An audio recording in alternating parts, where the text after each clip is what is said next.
BRS కు మరో shock తగలనుంది. గద్వాల ఎమ్మెల్యే బండ్ల కృష్ణమోహన్ రెడ్డి కాంగ్రెస్ లో చేరనున్నారు. బండ్ల కృష్ణమోహన్ రెడ్డి చేరికకు CM Revanth Reddy green signal ఇచ్చినట్లు తెలుస్తోంది. ఇప్పటికే గద్వాల్లోని తన అనుచరులతో ఎమ్మెల్యే బండ్ల కృష్ణమోహన్ రెడ్డి భేటీ అయ్యారు.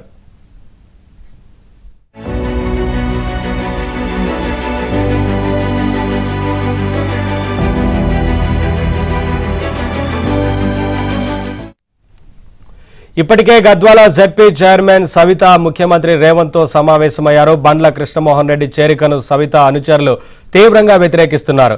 అయితే సీఎం రేవంత్ మాత్రం సవితకు నచ్చజెప్పారు. పార్టీలో సముచిత స్థానం ఇస్తామని సీఎం హామీ ఇచ్చారు.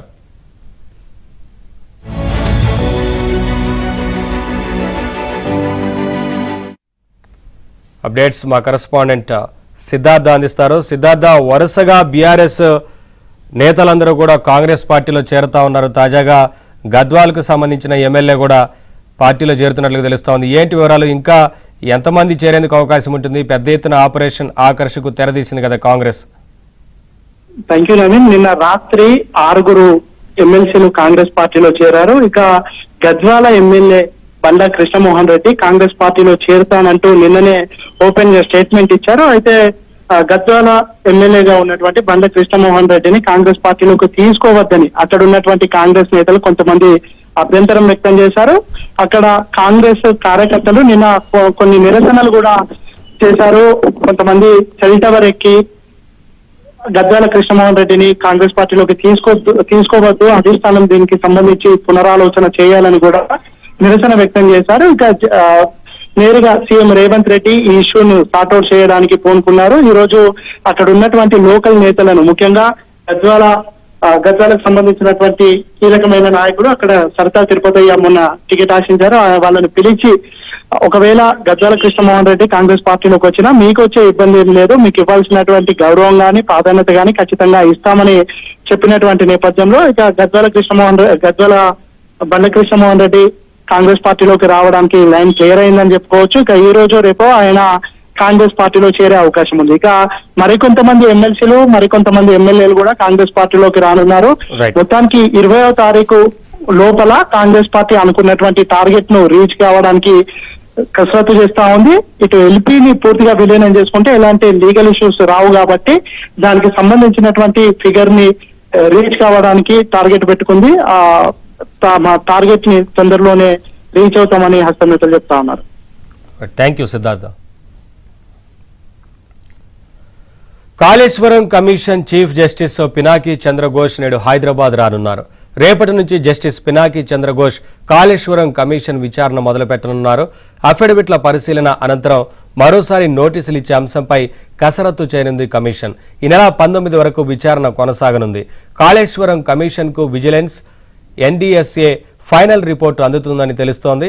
ప్రాజెక్టుపై ఈ నెలలోనే బహిరంగ విచారణ చేసేందుకు కమిషన్ కసరత్తు చేస్తోంది. కాళేశ్వరం అక్రమాలపై గత ప్రభుత్వంలోని పలువురికి ఈ కమిషన్ నోటీసులు ఇవ్వనుంది.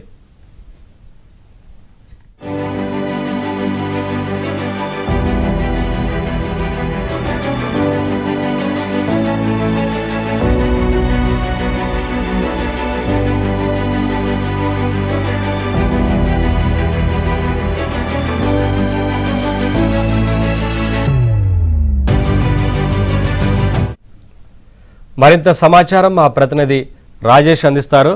రాజేష్, మొత్తంగా కాళేశ్వరం అంశానికి సంబంధించి పూర్తి స్థాయిలో ఒక ఫైనల్ రిపోర్ట్ అందే అవకాశం ఉన్నట్లుగా తెలుస్తా ఉంది కదా, ఏంటి వివరాలు? Good morning Naveen. మొత్తానికి ఇవాళ హైదరాబాద్ కు Kaleshwaram commission chief justice Pinaki Chandra Ghose వచ్చి రానున్నారు. రేపటి నుంచి కాళేశ్వరం కమిషన్ కు సంబంధించిన విచారణను మొదలుపెట్టనుంది జస్టిస్ కమిషన్. అఫిడవిట్ల పరిశీలన, మరోమారు పలువురికి నోటీసులు ఇచ్చేటువంటి అంశం పైన కమిషన్ పూర్తి స్థాయి కసరత్తు చేయనుంది.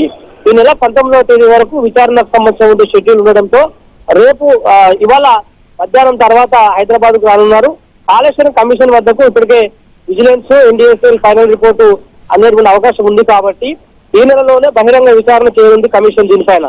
ఎందుకంటే దాదాపు 89,000 కోట్ల భారీ కుంభకోణం జరిగింది బీఆర్ఎస్ ప్రభుత్వ హయాంలో జరిగినటువంటి ఒక అవినీతి అక్రమాలపైన కాంగ్రెస్ ప్రభుత్వ విచారణ కమిటీకి ఆదేశించిన విషయం తెలిసింది. దానిలో భాగంగా జస్టిస్ పినాకి ఘోష్ కమిటీ దీన్ని చాలా సీరియస్ గా తీసుకొని ముందుకు వెళ్తున్నటువంటి పరిస్థితి కనిపిస్తూ ఉంది. ఈ నేపథ్యంలో ఈ నెల 19వ తేదీ వరకు పూర్తి స్థాయి నివేదికను సిద్ధం చేసిన తర్వాత ఆ నివేదికను రాష్ట్ర ప్రభుత్వానికి అందించనుంది. తదనంతరం బహిరంగ విచారణ ద్వారా ఎవరైతే కాళేశ్వరం ప్రాజెక్టులో భాగస్వామ్యమైనటువంటి ఆ సంబంధిత కంపెనీ కావచ్చు, అధికారులు కావచ్చు, రాజకీయ నాయకులు కావచ్చు, వారందరినీ కూడా విచారించి తదుపరి చర్యలకు రాష్ట్ర ప్రభుత్వం సిద్ధం కాబోతుంది. గత ప్రభుత్వంలో పలువురికి నోటీసులు ఇచ్చినటువంటి ఒక కాళేశ్వరం కమిషన్, దానిపైన కమిషన్ ఏర్పాటు పైన కూడా మాజీ ముఖ్యమంత్రి కేసీఆర్ హైకోర్టుకు వెళ్లారు. హైకోర్టులో కేసీఆర్ కి ఎదురుదెబ్బ తగిలింది. కమిషన్ ఏర్పాటు సమవేనంటూ హైకోర్టు ఇచ్చినటువంటి అంశం ఆధారంగా ఈ కమిషన్ మరింత పూర్వపరాలను పరిశీలించి ముందుకు వెళ్ళాలని చెప్పేసి కూడా